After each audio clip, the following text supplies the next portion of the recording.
Let me come back to that later. I wanted to have a look with you at the peace agreement. Azerbaijan and Armenia have been negotiating for months. It seems to be stuck right now. Can you shed some light on where you stand? Well, huge work has been done during recent 2-3 years, despite all the challenges, the escalations, attacks on Armenian territory. We, the Armenian side, we have been very constructive during the negotiations. There are good news and bad news here. The good news is that we succeeded, we somehow managed to have some success with the Azerbaijani party. For instance, most recently we adopted the first ever legal document between the two countries. So we adopted the regulation on the joint work of the respective border commissions. So these commissions work on the delimitation of the border between Armenia and Azerbaijan. And in this document, we managed to agree that the basis of the delimitation process should be the Alma-Ata Declaration of 1991, which is quite an achievement. Not to overload you with the details, I would only say that, among other things, Alma-Ata Declaration of 1991 stated that the parties, which are former Soviet Union republics, basically 12 of the 15 Soviet Union republics, they adopted this document. So according to this document, among other things, the republics recognized that the former administrative borders between them as Soviet Socialist republics now become internationally recognized interstate borders. So this means that we have a border with Azerbaijan, and while starting delimiting this border, we have a solid ground, solid basis.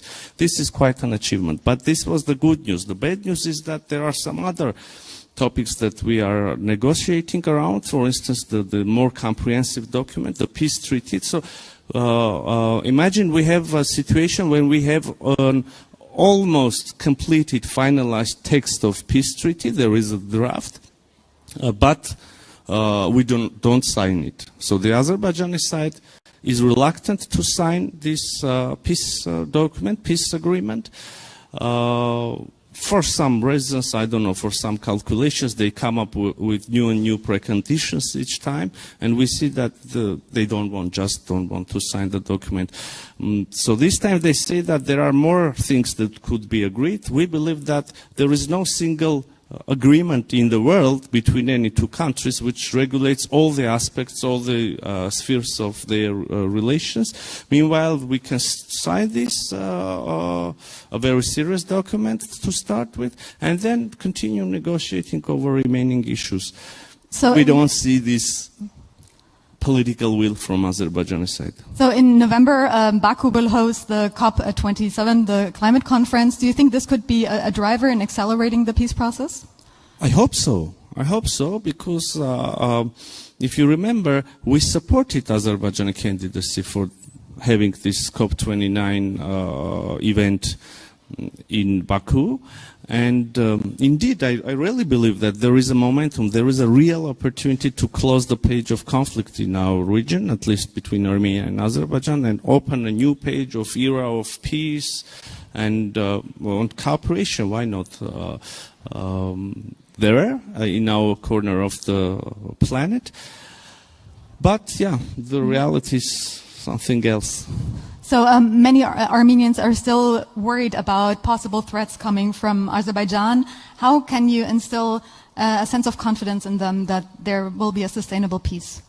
Absolutely. There are serious concerns that Azerbaijan has further military plans regarding Armenia, has further plans regarding Armenia's territories.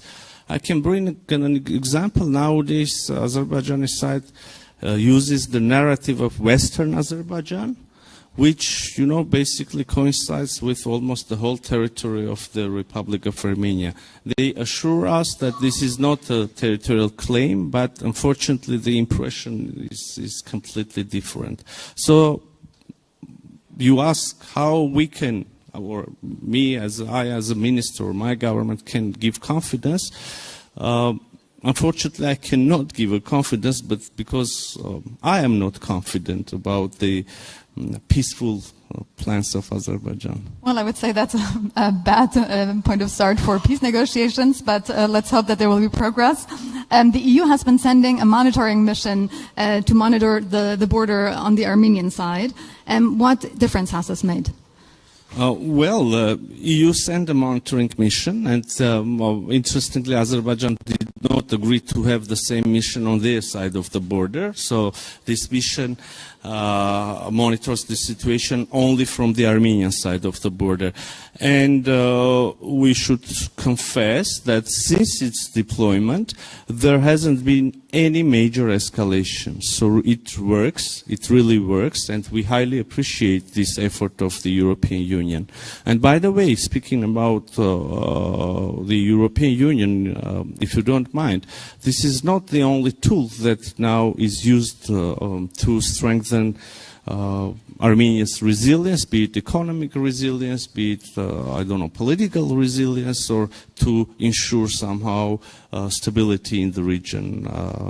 So there are several other tools which are aimed to strengthen Armenia's resilience, as I said, but also to bring EU closer to Armenia and Armenia closer to EU. We just launched the visa liberalization dialogue.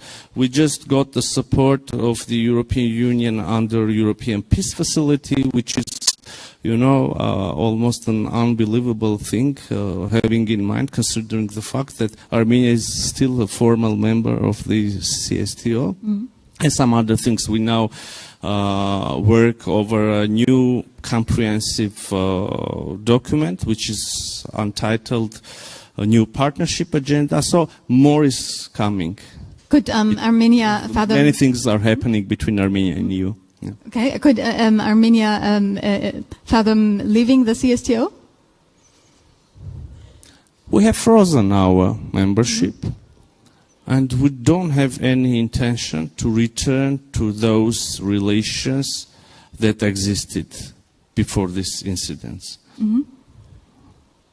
But we cannot, and we do not see ourselves in an alliance, a military alliance, which does not work. So, what prevents Armenia from formally leaving the CSTO? I think all of us should be more careful, and it's not a big secret that stability should be a priority, and the processes which can possibly take place should be well calculated and managed, and also, the risk management, etc. So it's not a very simple question. So Armenia has had traditionally extremely difficult relations with Turkey, but there's been a process of normalization. And at the end of July, both special envoys met at the shared border. What has been the development?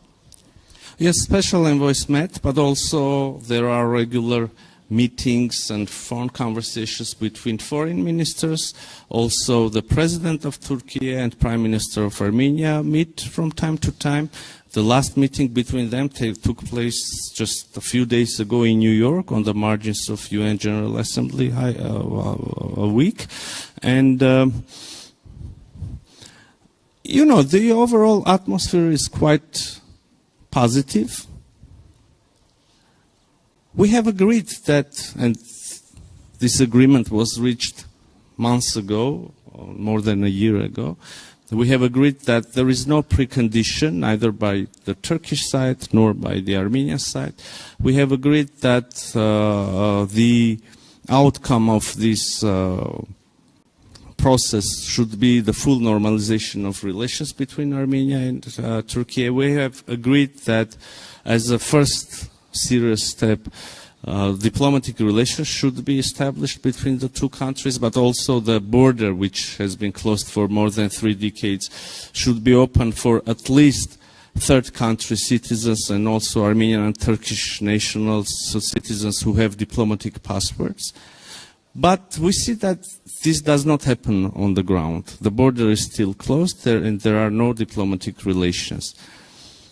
Although there have been some positive developments as well, our experts studied and we renovated, reconstructed some infrastructure on the border where the passage should be open. Also now our experts make the same study, and we assume that we will continue these works. We should reconstruct the infrastructure where we have the railway passage, railway gate. But nevertheless, the border is still closed.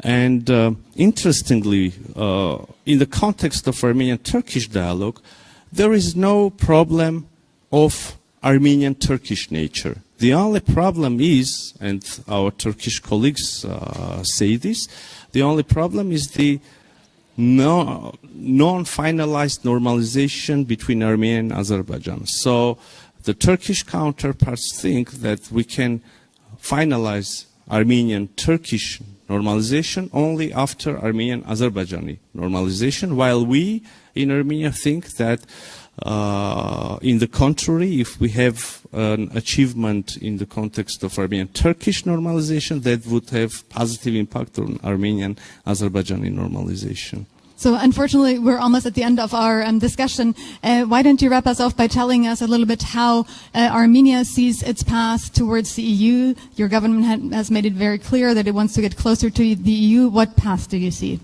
Well, I already mentioned earlier that we are right in the middle of process of bringing Armenia and the European Union closer to each other. I already mentioned that there are several tools and mechanisms that are being discussed right now.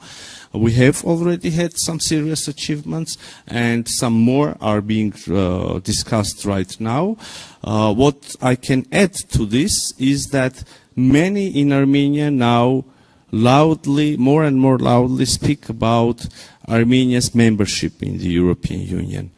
I can say that people of Armenia, they have European aspirations, but also have questions what would be the European response to these aspirations. Yes. Well, unfortunately, we've neared the end of our discussion. Thank you so much for joining us for this talk.